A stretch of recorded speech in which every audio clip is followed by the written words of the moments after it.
sebelumnya perkenalkan, nama saya Jidan Alaudin, bisa dipanggil Jidan. Nama saya Afran, Pak. Nama saya Anggara, Pak. Nama saya Wildan. Asal dari mana nih? Saya Bekasi, Pak. Bekasi. Orang Bandung asli, Pak. Orang Bandung dari? Dari Kalong. Oh iya. Kalau saya dari Tangerang. Tangerang. Kalau Bapak sih mana, Pak? Saya dari Purworejo. Jawa Timur. Jawa Tengah. Oh, pindahan di sini, Pak. Pindah, maksudnya gimana pindah? Maksudnya kayak pindah kota gitu. Hah? Atau rumahnya di sini.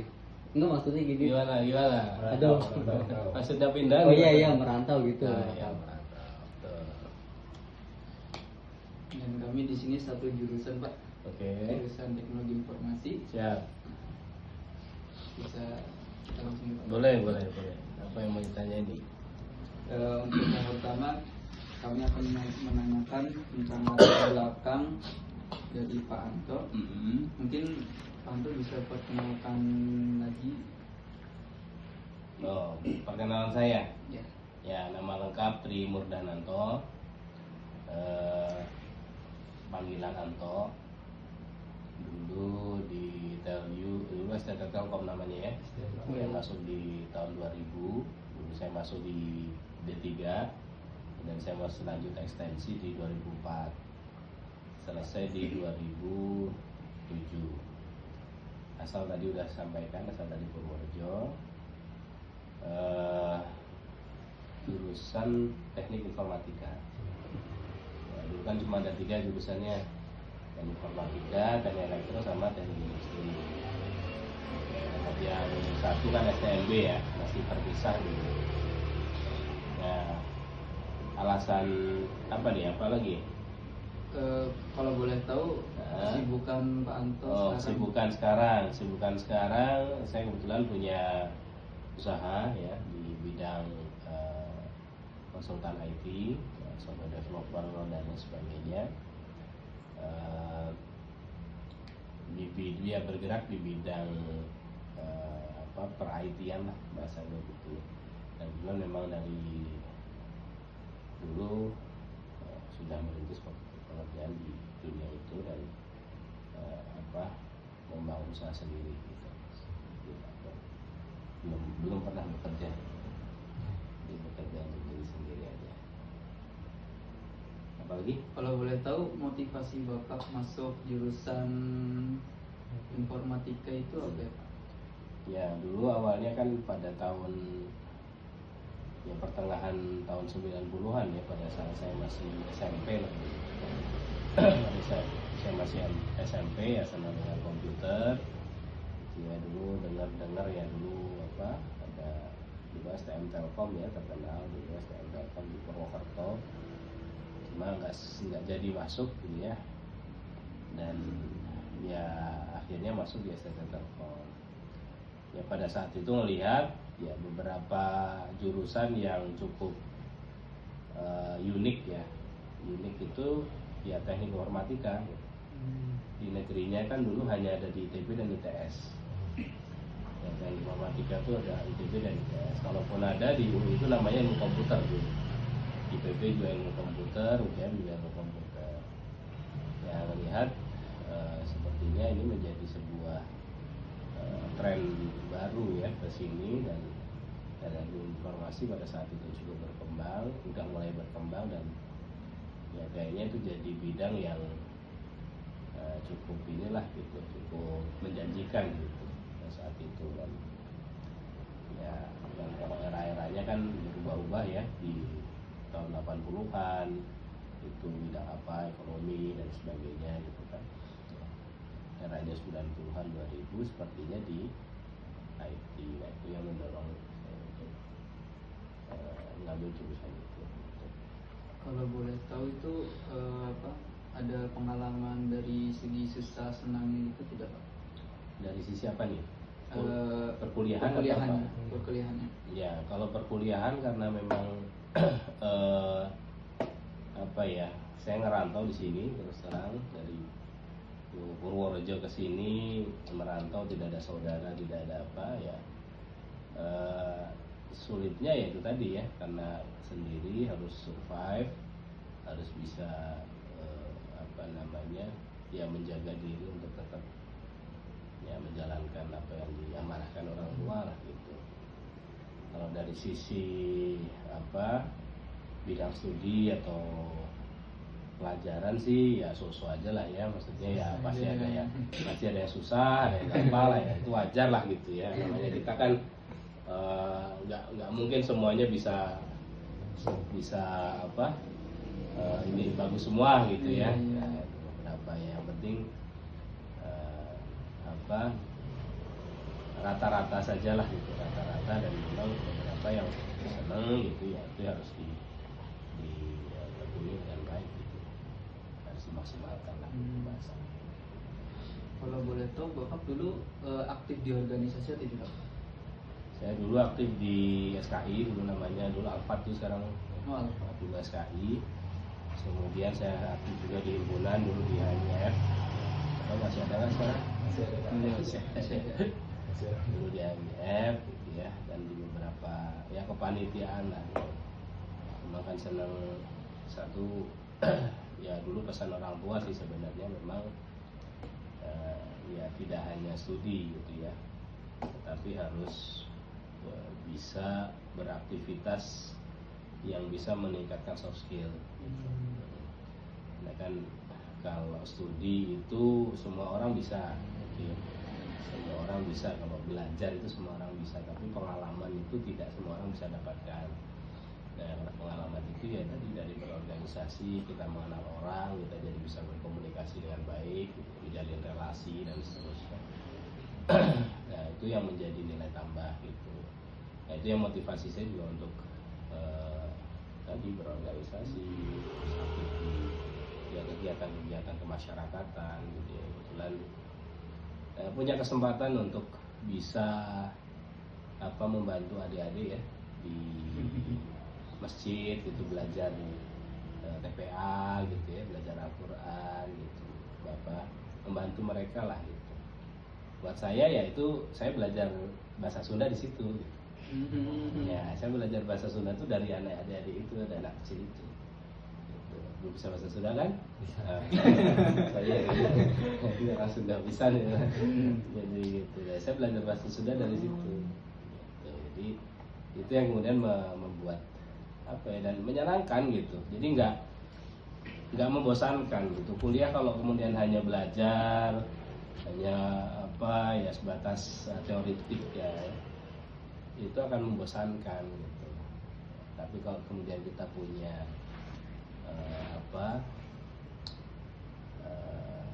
ya habitat yang lain gitu ya, itu yang akan memperkaya experience kita ya, kemudian juga bisa jadi ajang refreshing kita ya, dan nggak stres itu kan, itu terus itu.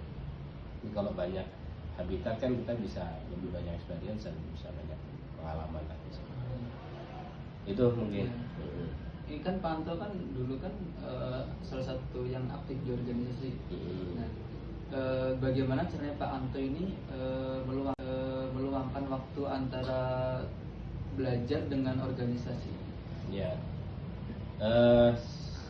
sebenarnya mungkin apa ya, justru dengan kita kuliah di mahasiswa lah, bahasanya mahasiswa itu, saya menganggap bahwa itu sebuah ajang atau tempat untuk kita belajar apa? Belajar memanage waktu yang kita miliki ya. Kewajiban kita ke depan kan pasti akan sangat banyak ya. Dari mas-mas ini kan sekarang kan cuma kewajibannya apa sih? Menuntut ilmu aja kan? Itu suruh belajar, udah nggak ada kewajiban bayar kuliah sendiri, nggak ada kan? Nggak ada kan? Ya. Itu nggak ada. Bagi menghidupi anak orang lain kan nggak ada. Kita belum punya istri kan, anak orang lain itu. Istri itu kan anak orang lain gitu. Termasuk menghidupi anak-anak kita, anak-anak sendiri gitu. Artinya kewajiban yang sekarang itu kan masih sangat sedikit.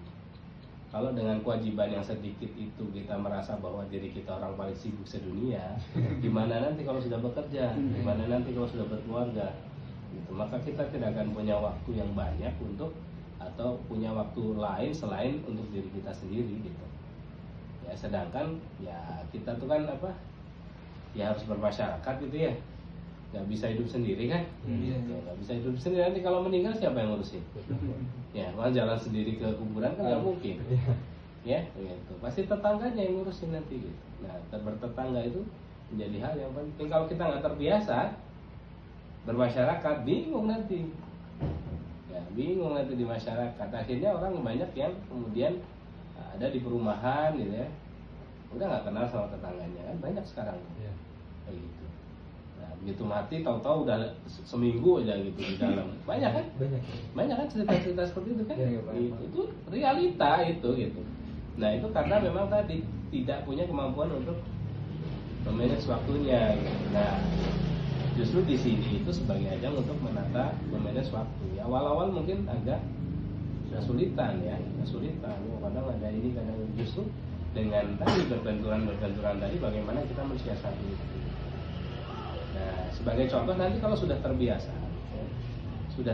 nih dengan kesibukan, begitu kemudian kita dikurangi tuh kesibukan itu, malah yang terjadi waktu luang itu akan kita gunakan untuk sesuatu hal yang tidak bermanfaat. Contoh misalkan nanti ya ada tugas akhir nggak sih? Belum ada ya? Tugas akhir belum. Nanti kok pas lulusnya pakai apa? Skripsi atau apa? Skripsi atau jurnal atau Skripsi kayak. Jauh-jauh baru kan. skripsi ya? Ya skripsi itu kan kayak tugas akhir ya. Kalau teknik itu tugas akhir dulu. Tugas akhir. Misalkan kita nggak selesai tuh tugas akhir. Wah kayaknya sibuk nih, gitu. Harus off dah semua aktivitas yang lain. Tapi begitu off, ya, karena kita terbiasa sibuk, maka yang kita lakukan apa? Kita tidur doang, gitu lah. Beli makan, tidur lagi, gitu. Nggak selesai juga kan nyatanya gitu. Tapi begitu kemudian kita sibuk, justru waktu-waktu karena kita menghargai waktu yang sedikit itu bisa kita manfaatkan untuk dengan sebaik-baiknya. Itu terkadang dengan kita belajar seperti ini ya tadi kita jadi terbiasa dengan itu. Ya awal-awal pasti tadi gimana cara mengatur waktunya, ya dinikmati aja dulu gitu. Ya dinikmati, nanti dengan dinikmati itu kita bisa tahu nih, oh kapan harus ini, oh kapan harus itu, kapan seperti ini, oh berarti mana yang prioritas, mana yang mendesak kan gitu. Belajar kan? Dinilai itu belajar nggak? Ya. Prioritas mendesak, tidak prioritas mendesak, tidak mendesak prioritas dan seterusnya kan? Nah, itu kan itu teori-teori yang mungkin kalau kita belajar itu nggak kita implementasikan, ya itu tidak bermanfaat apapun gitu. Tapi kalau itu nanti diimplementasikan dalam keseharian kita, insya Allah kita akan menjadi pribadi yang tadi bisa banyak aktivitas, tetapi kita merasa tidak sibuk. Nah itu tadi, ya. Jadi kuncinya bagaimana menata waktu, ya menikmati aja dulu. Ditatanya gimana ya? Karena nggak bisa kayak gitu, nggak bisa di apa? Bukan, nggak bisa diformulasikan ya. Nggak bisa diformulasikan karena masing-masing itu tergantung dari masing-masing kita menata diri kita gitu. Ada yang mungkin cuma satu amalan tapi sibuknya setengah mati ya. Wah, aduh kayak yang paling sibuk aja padahal isinya main game, tidur gitu kan. Dan lebih baiknya gitu ya sebenarnya gitu. Tapi kalau di giliran ini kayaknya paling sibuk. Ya seringkali kita gitu. Jadi yakinlah kalau waktu masih sangat banyak sih, kita masih bisa untuk banyak aktivitas seperti itu. Mungkin ada lagi. Mungkin kita sebagai mahasiswa baru nih apa yang perlu kita lakukan gitu Pak, untuk ke depan yang lebih baik, dan apa yang perlu tidak kita lakukan.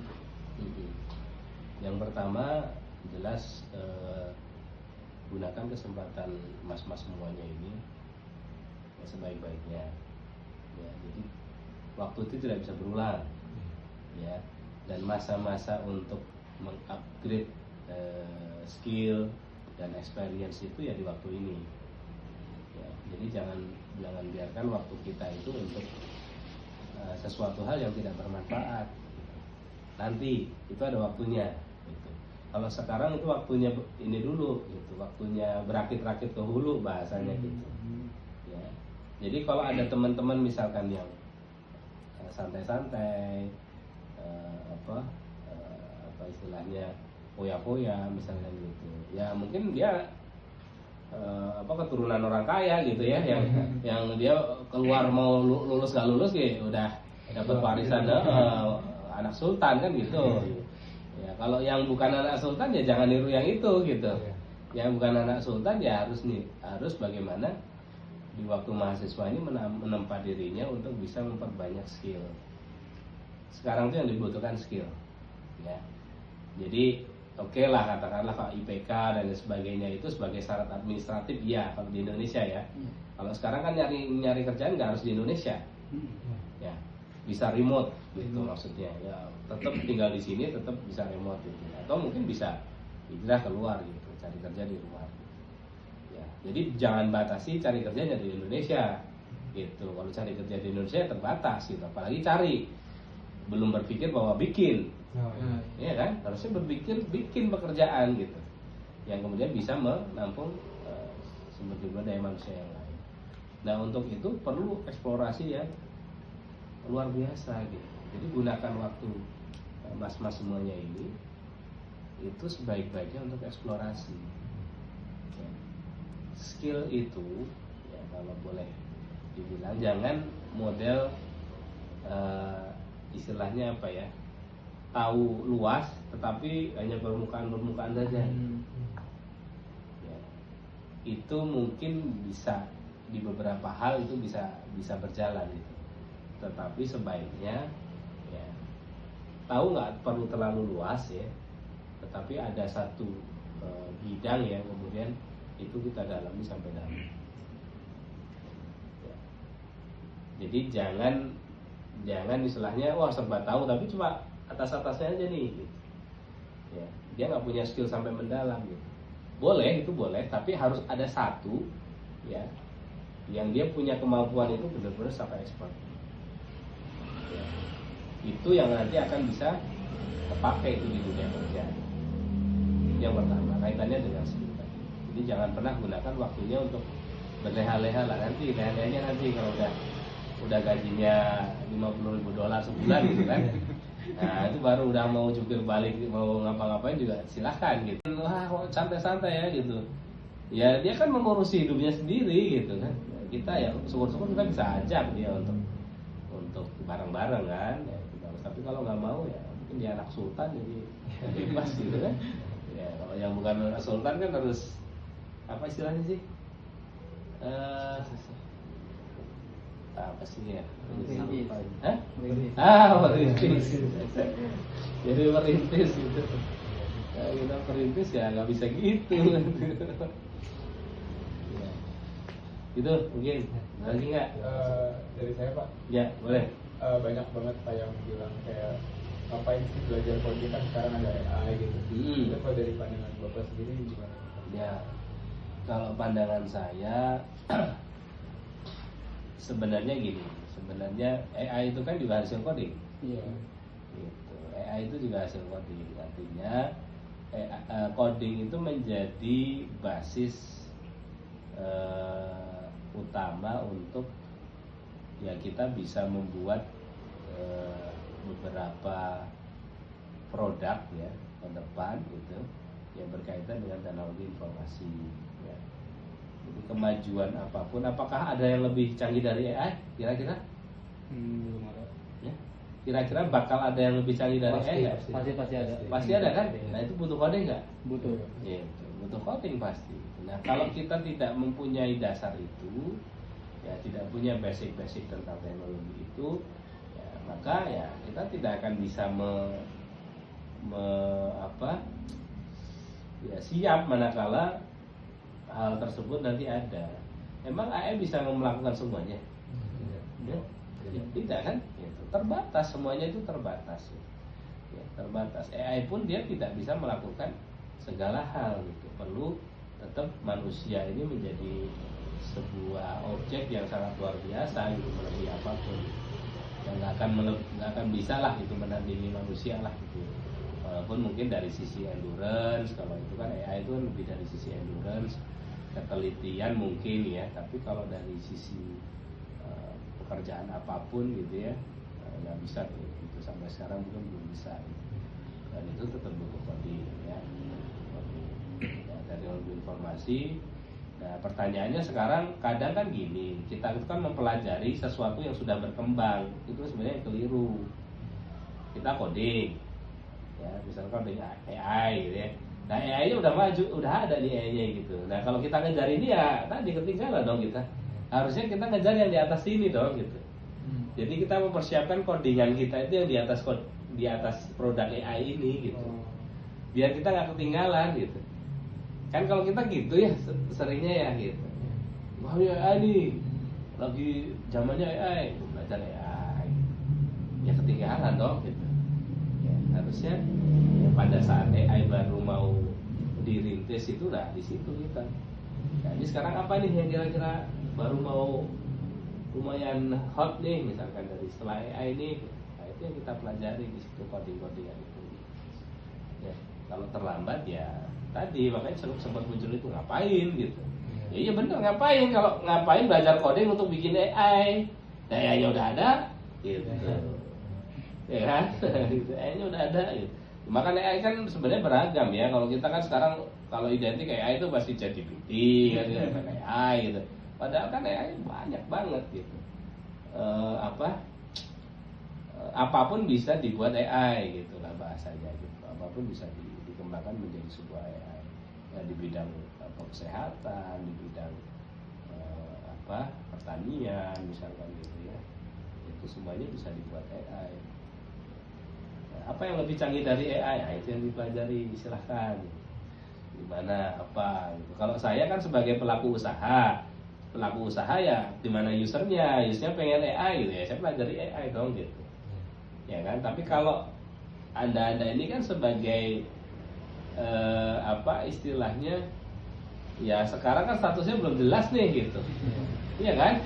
Birokrat belum, profesional belum gitu kan, entrepreneur belum gitu, akademisi juga belum gitu. Maka yang harus dilakukan adalah tadi eksplorasi yang harusnya sudah melampaui dari ini. Jadi ekspektasinya bukan ini gitu. Apalagi kalau pakai AI gitu, bikin sesuatu memanfaatkan AI, waduh itu udah nggak bakal inilah sukses lah kalau yang gitu. Ya, gimana? Ya boleh AI itu sebagai apa? Kalau dulu kan kalau kita tracing program ya kan harus manual tuh satu-satu gitu. Nah itu masukin ke AI boleh lah gitu. Ya misalkan ini apa yang salah yang mana ya? Nah, itu masukin di AI gitu, suruh tracingin boleh kalau itu jadi mempercepat. Gitu. Ya walaupun itu juga mengurangi jadi kemampuan kita di dalam menganalisa program ya gitu. Jadi kalau nanti suruh bedah program orang lain gitu ya susah gitu kalau nggak pernah terbiasa dengan itu.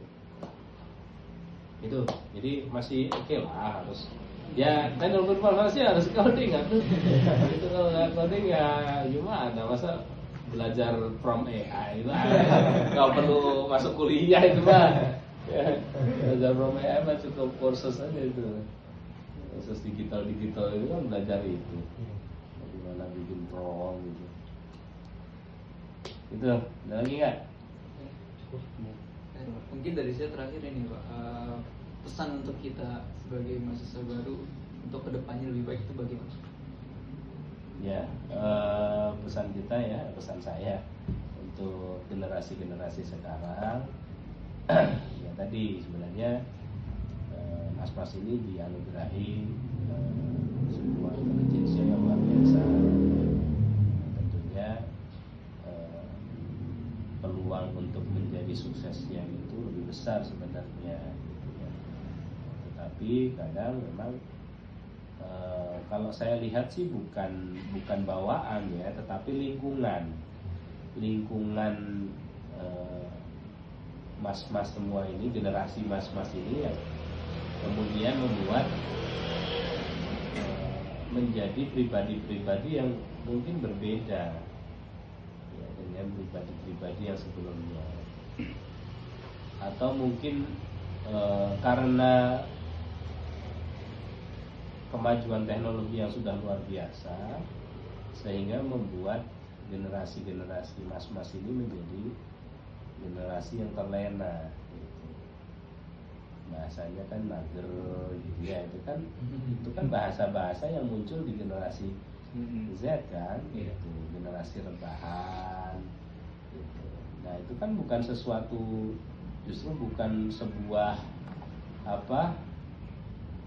label yang baik gitu ya, tapi sebuah hal negatif yang itu perlu dihilangkan gitu ya.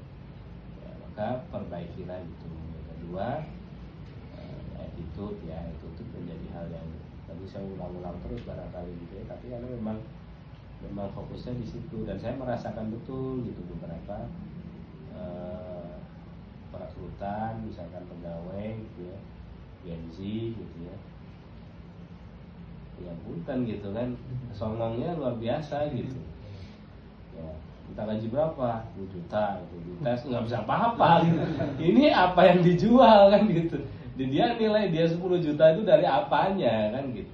Nah itu juga penting, bagaimana kita menilai diri kita, bisa menghargai diri kita, berapa besar nilai kemampuan kita gitu. Ya, kebanyakan gitu ya, jadi banyak songongnya lah daripada enggaknya, walaupun nggak semua ya. Ada lagi tadi karena memang itu lingkungan dan melenakan mereka gitu, gitu ya. Pesan-pesannya kepada akang-akang dan mas-mas semuanya ya, tadi eksplorasi diri.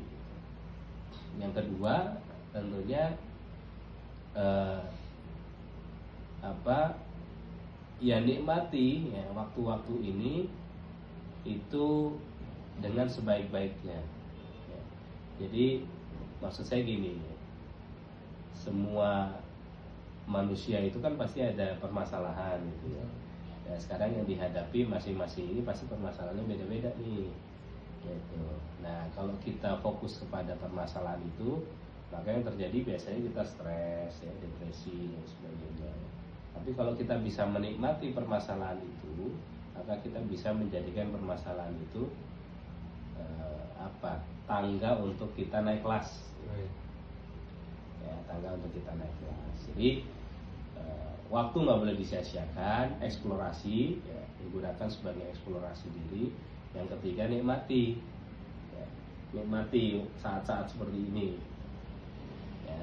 Jadi jangan dibawa stres ya, jangan dibawa stres, kan banyak sekarang yang depresi ya. Nah, salah satunya itu tadi. Yang keempat juga ya tetap ibadahnya itu menjadi kunci utama ya. Ini muslim semua tuh? Muslim semua. Ada yang non muslim? Muslim semua ya. Jadi sholatnya, zikirnya ya, itu menjadi landasan dari kita gitu untuk terus berjalan, terus berada di dalam track yang benar lah gitu ya. Jadi kalaupun misalkan nantinya jadi, berarti lulusnya apa nanti gelarnya? Eskom. Oh Eskom ya, jadilah seorang muslim muslim yang eskom gitu. Jadi muslimnya dulu gitu. Jadi muslimnya dulu gitu. Eskom itu hanya embel-embel aja gitu. Yang terpenting adalah bagaimana kita tetap berada di dalam track itu. Ya itu yang bisa mencegah kita dari depresi, dari stres, dari ya hal-hal yang akan membawa kepada dampak yang ya buruk lah gitu ya, dampak yang buruk gitu. Dan terakhir ya tentunya jaga amanat orang tua itu dengan sebaik-baiknya ya. Jadi di sini suruh kuliah ya, menuntut ilmu itu banyak ya. Jadi bukan hanya ilmu di kampus saja ya, bukan hanya dari dosennya, tapi berbagai macam ilmu yang ada di lingkungan itu menjadi sebuah ilmu, termasuk etika ya, attitude, norma kesopanan ya, dan sebagainya, itu ilmu ya. Saya sering sampaikan bahwa Gen Z itu ya, dari sisi intelijensia dia terbaik gitu ya, dibanding dengan generasi sebelumnya ya. Tapi yang harus menjadi perhatian adalah dari sisi attitude ya, itu soft skill ya, attitude ya, ini yang jadi perhatian gitu. Karena saya juga banyak tuh gitu terima lamaran gitu ya, lamaran saya seleksi gitu ya. Nah, itu beberapa yang ya, dari dari sisi attitude-nya kurang bagus. Kalau dari sisi attitude-nya kurang bagus, ya nggak akan secanggih, sepintar apapun dia, ya, sepowerful apapun dia nggak akan kepake. Karena itu menjadi hal yang utama. Bagaimana bisa menempatkan diri lah. Itulah 5 hal ya paling ya. Strateginya ya yang dulu yang saya coba terapkan itu ya, untuk bagaimana bisa menjalani itu. Walaupun mungkin ya menurut saya masih nyesel juga gitu, kenapa dulu nggak explore-nya nggak maksimal gitu ya, masih banyak hahaha main-main sana sini dan sebagainya gitu. Tapi itu ya sebuah proses ya, karena masing-masing mungkin berbeda kan nanti gitu ya. Tapi mudah-mudahan itu jadi sebuah warning gitu, bahwa sebisa mungkin sekarang jangan waktunya lah gitu untuk, ya boleh main game boleh ya sejam boleh lah, setengah jam boleh main, setelah itu ya explore lagi. Jadi jangan mainnya lebih ke subuh, telat sholat subuh gitu ya. Wah, itu udah subuh. Kok nggak subuh gitu. Wah, rajin ke sholatnya. Udah iya gitu. Ya zaman dulu kan warnet ya. Zaman enak kan udah tinggal di rumah aja main game lah. Lebih bahaya lagi kalau warnet gitu. Warnet berbayar gitu kan. Namun nggak ada duit ya udah nggak bisa ke warnet gitu. Dulu salah satu caranya ya ngelamar jadi penjaga warnet. Ya dulu gitu. Biar bisa main game gitu. Ya, cuma saya dulu nggak sayang sampai kayak gitu. Gamenya ya hanya sebatas yang ini aja gitu. Tapi ya itu tantangannya memang ya, game itu jadi sebuah apa godaan gitu ya, godaan buat semuanya lah gitu. Tapi ya mudah-mudahan sih bisa. Itu paling ya. Iya. Lagi. Mungkin berkaitan dengan persiapan pekerjaan mungkin Pak. Oke. Nah ini untuk kita nih mahasiswa ini apa yang perlu kita kembangkan nih selama berkuliah, mungkin dari organisasi kah atau magang kah, atau mungkin soft skill atau hard skill, apa yang perlu kita persiapkan untuk persiapan dunia pekerjaan. Yang pertama tentukan dulu habis lulus mau jadi apa. Ya. Jadi kedepannya itu mau jadi birokrat, mau jadi profesional, mau jadi akademisi, atau mau jadi entrepreneur. Itu yang jadi batu loncatan pertama. Mau jadi apa dulu? Gitu. Kalau mau jadi entrepreneur, gitu ya, berarti mulai dari sekarang. Mulai dari sekarang bangun jejaring, gitu ya. Perbanyak, misalkan tadi magang-magang. Ikut magang gimana, ikut ini, kerja bareng dan sebagainya, itu untuk menjalin relasi link. Gitu. Jadi jangan tunggu nanti setelah lulus. Udah lulus mah udah ada beban di sini, pengangguran gitu. Iya kan? Iya kan udah lulus kan statusnya bukan lagi mahasiswa, pengangguran gitu. Ya, mumpung masih belum jadi pengangguran, nah itu saatnya untuk menjalin relasi. Perbanyak ikuti agenda-agenda gitu ya. Kalau kita punya rezeki gitu ya, ikuti sertifikasi. Ya, ini kalau mau jadi ini ya, entrepreneur ya. Tapi itu nanti juga kepakai untuk profesional ya. Profesional juga kepakai nanti. Ikuti sertifikasi untuk ini, ya, bangun link. Yang tadi standarnya sama sih. Kalau soft skill itu kelima-limanya ini penting. Ya, kayak 4-4-nya tadi penting. Soft skill ya. Soft skill public speaking gitu ya. Dosen kan harus punya public speaking. Kemampuan public speaking. Terus apa lagi? Soft skill itu berarti seni untuk mengenal orang, ya, komunikasi ya. Public speaking sama komunikasi kan beda ya. Kalau komunikasi itu kan kita melihat orang ini dengan melihat orang ini, cara komunikasinya kan harus menyesuaikan. Ya, soft skill. Ya, banyak lah soft skill yang lain yang memang juga harus kita pelajari. Termasuk tadi attitude, bagaimana kita bisa menempatkan diri gitu ya. Itu juga penting, bagaimana kita bisa memahami orang lain, itu kan soft skill. Gitu. Nanti kalau kita menjadi atasan, bawahan kita lebih tua, bagaimana gitu kan, itu kan soft skill. Kalau nggak terbiasa, wah susah itu. Gitu, terbiasa susah ya. Jadi tergantung mau yang mana gitu. Kalau birokrat gitu ya, jelas berarti nanti larinya kan ke jadi PNS gitu ya. di PNS. Kalau yang profesional berarti nanti masuk misalkan ke Telkom, Telkomsel gitu. Nah, ya itu jelas skillnya harus penting. Secara umum tadi pengetahuan boleh luas, tapi harus punya satu skill mendalam. Itu yang nanti akan kepakai. Ya, termasuk kalau akademisi, ya berarti harus punya kemampuan untuk research, ya. Ya, termasuk kalau akademisi, ya berarti harus punya kemampuan untuk research, ya. Itu dari sekarang banyak baca buku. Ya sebenarnya semuanya juga harus banyak baca buku ya. Cuma kalau akademisi itu lebih ini lagi, karena kan kalau akademisi kan tuntutannya nanti harus S3 kan, gitu. Kalau nggak S3 nggak profesor gitu. Kalau udah akademisi itu harus sekolah terus gitu. Kalau akademisi ya. Gitu. Kalau yang profesional sama birokrat kan nggak terlalu gitu ya, tuntutannya nggak terlalu besar. Nah yang paling fleksibel ya sebenarnya entrepreneur. Gitu. Entrepreneur mau jadi apa? Digital marketing lah gitu. Sekarang digital juga udah banyak. Ya. Mau bikin mulai platform dari sekarang juga bisa. Ya, itu mungkin yang harus disiapkan ya. Yang jelas kurangi waktu tidur aja lah untuk tadi, untuk bagaimana kita merancang kehidupan kita ke depan. Ya, jadi jangan sampai telat. Ya, kalau telat nyesel. Ya, waktu itu cepat loh, 4 tahun itu jangan sekira lama, itu cepat. Ya, tahu-tahu udah mau ini aja gitu. Udah pada lulus teman-temannya gitu. Itu tahu-tahu gitu. Nah, kita masih ngulang kalkulus bisa. Ketakutan saya itu. Ya usah takut, tenang aja. Apa kalkulus C lah cukup lah. Calon engineer. Nggak usah ngejar-ngejar A lah, apa C cukup. Yang lain yang penting A. C cukup. Tapi sebenarnya tadi IPK itu kan administratif sifatnya ya.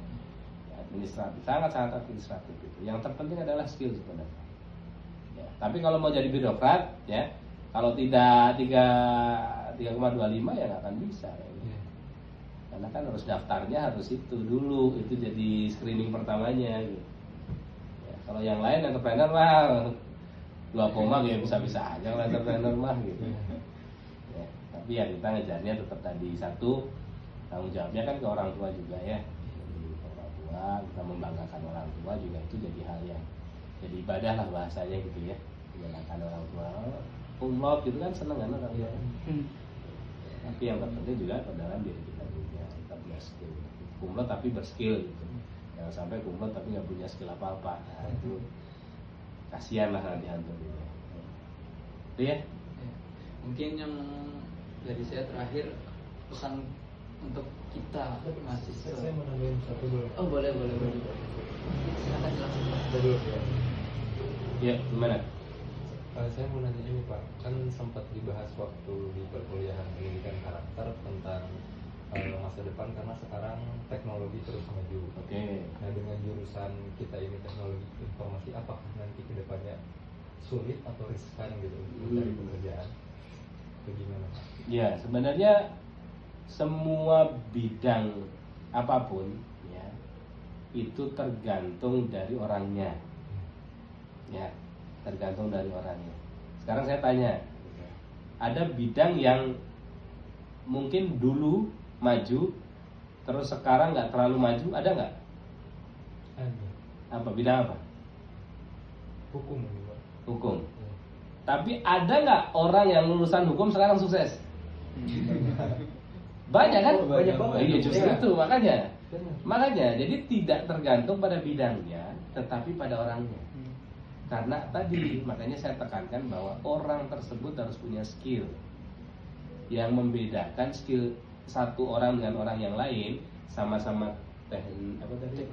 teknologi informasi, yang membedakan hanya skillnya. Ya, eskomnya sama, eskomnya itu, tapi begitu disandingkan bahasanya tuh kalau nanti di dalam project itu beauty contest. Ya, di beauty contest kan. Nah, itu apa yang membedakan? Ya isi otaknya dan kemampuannya. Itu juga sama. Yang membedakan yang satu bisa $50.000 sebulan dengan yang satu hanya UMR misalkan, apa bedanya? Ya tadi skillnya, kemampuannya. Makanya saya sampaikan bahwa jangan batasi kalau mau cari kerja hanya sebatas di Indonesia. Kalau di Indonesia terbatas, pasti terbatas. Ya, itu kemarin berapa tuh? 10 juta ya 10 juta. yang pengangguran kan? Iya. Gitu. 10 juta pengangguran itu sarjana semua loh itu. Ya, sarjana semua.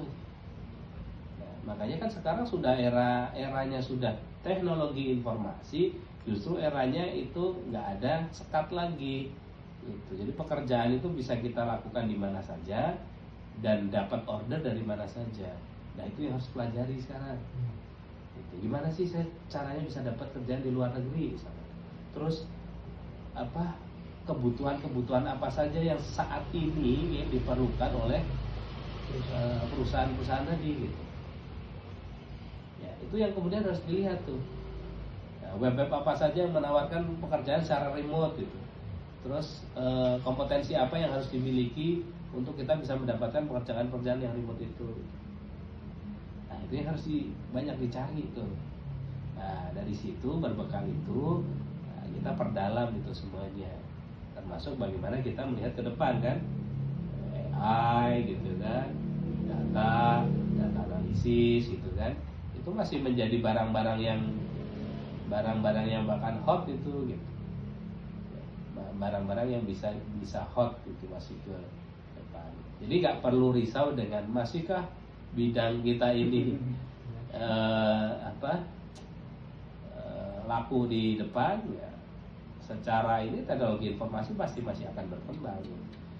Tinggal bagaimana pertanyaannya, siapkah kamu untuk menghadapi perkembangan teknologi itu kan gitu pertanyaan. Justru ke kita pertanyaannya, bukan secara umum general. Berarti tergantung individu dan berarti kalau misalnya kita yang tadi Bapak bilang kita bisa aja mengetahui banyak tapi harus ada satu bidang yang kita benar-benar pegang. Iya. Itu bakal membantu untuk sangat membantu. Justru itu tadi dengan kita bisa melihat tuh kira-kira nih ya, misalkan 5 kan berarti lulus kan 2024 ya. Walaupun sebenarnya untuk bekerja itu nggak perlu nunggu lulus. ya. Ya, bangun portofolio ya. Itu kalau misalkan coding ya, berarti ada coding kan? Ada. Udah mulai coding misalkan gitu. Bangun portofolio dari sekarang kalau udah bisa mulai coding. Cari kerjaan-kerjaan yang kecil-kecil lah gitu. Kecil-kecil yang bayarannya juga mungkin nggak perlu dibayar, nggak apa-apa gitu, tapi melatih skill kita gitu. Nah, dari situ ya kalau kerjaan ini, kalau kita berbicara tentang freelance ya, freelance di Upwork atau apa, pernah dengar Upwork kan? Ya, di Upwork atau di apa itu kan ada ininya kita levelnya kita gitu. Jadi kalau dia semakin lama semakin bagus level kita akan semakin naik ya. Bisa bayangkan kalau misalkan nih nanti kita mulai dari ya sekarang belum lah, berarti sekarang kan masih kampus ya. Nanti kan berarti kelas semester 3 lah. Semester 3 sudah mulai ini cari-cari kerjaan-kerjaan yang seperti itu. Jangan yang orientasinya langsung duit dulu, jangan. Ya. Kan masih dapat kiriman duit dari orang tua kan? Nah, udah itu jadikan sebagainya itu sebagai untuk bahan kita untuk bisa menaikkan level-level kita. Nanti ada kalanya ya ambil yang $5 gitu ya. Kalau nyelesain ini $5 gitu, nyelesain ini nanti $10, nanti lama-lama naik tuh. Kalau profil kita sudah oke ya, nanti negonya udah bukan lagi per hari, udah bukan lagi per minggu ya, atau per project, tapi sudah per jam ya, jadi dibayarnya itu per jam. Nah, kalau udah itu berarti kan antaranya sudah sangat ekspor. Nah, itu yang harus dibangun, portofolio anda semua ini yang harus dibangun ya. Jadi makanya kalau melihat orang lain, wah kok cantik ya, di bidang kesehatan, di bidang pertanian misalkan gitu ya, itu semuanya bisa dibuat AI. Nah, apa yang lebih canggih dari AI? Nah, itu yang dipelajari, silahkan gimana apa gitu. Kalau saya kan sebagai pelaku usaha ya gimana usernya pengen AI gitu ya, saya pelajari AI dong gitu ya kan. Tapi kalau anda ini kan sebagai istilahnya ya, sekarang kan statusnya belum jelas nih gitu Iya kan? Birokrat belum, profesional belum, gitu kan? Entrepreneur belum, gitu. Akademisi juga belum, gitu. Maka yang harus dilakukan adalah tadi eksplorasi yang harusnya sudah melampaui dari ini. Jadi ekspektasinya bukan ini, gitu. Apalagi kalau pakai AI gitu, bikin sesuatu memanfaatkan AI, waduh itu udah nggak bakal inilah sukses lah kalau yang gitu. Ya, gimana? Ya boleh, AI itu sebagai apa? Kalau dulu kan kalau kita tracing program ya, kan harus manual tuh satu-satu gitu. Nah itu masukin ke AI boleh lah gitu. Ya misalkan ini apa salah yang mana ya? Nah, itu masukin di AI gitu, suruh tracingin boleh kalau itu, jadi mempercepat. Gitu. Ya walaupun itu juga mengurangi jadi kemampuan kita di dalam menganalisa program ya. Gitu. Jadi kalau nanti suruh bedah program orang lain gitu, ya susah gitu kalau nggak pernah terbiasa dengan itu. Jadi masih oke lah, harus ya teknologi informasi harus coding kan tuh. Itu kalau nggak coding ya gimana, masa belajar from AI itu nggak perlu masuk kuliah itu mah. Ya, belajar from AI mah cukup kursus aja itu, kursus digital itu kan belajar itu gimana bikin prompt gitu. Itu ada lagi nggak? Mungkin dari saya terakhir ini Pak, pesan untuk kita sebagai mahasiswa baru untuk kedepannya lebih baik itu bagaimana? Ya, pesan saya untuk generasi sekarang ya tadi sebenarnya mas-mas ini dianugerahi sebuah intelijensia yang luar biasa. Tentunya peluang untuk menjadi suksesnya itu lebih besar sebenarnya gitu ya. Tetapi kadang memang kalau saya lihat sih bukan bawaan ya, tetapi lingkungan mas-mas semua ini, generasi mas-mas ini yang kemudian membuat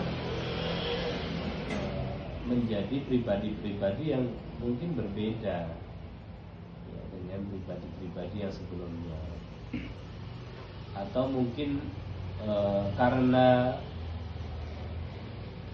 kemajuan teknologi yang sudah luar biasa sehingga membuat generasi mas-mas ini menjadi generasi yang terlena gitu.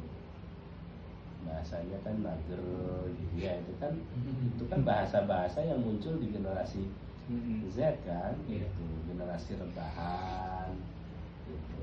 Nah itu kan bukan sesuatu, justru bukan sebuah label yang baik gitu ya, tapi sebuah hal negatif yang itu perlu dihilangkan gitu ya.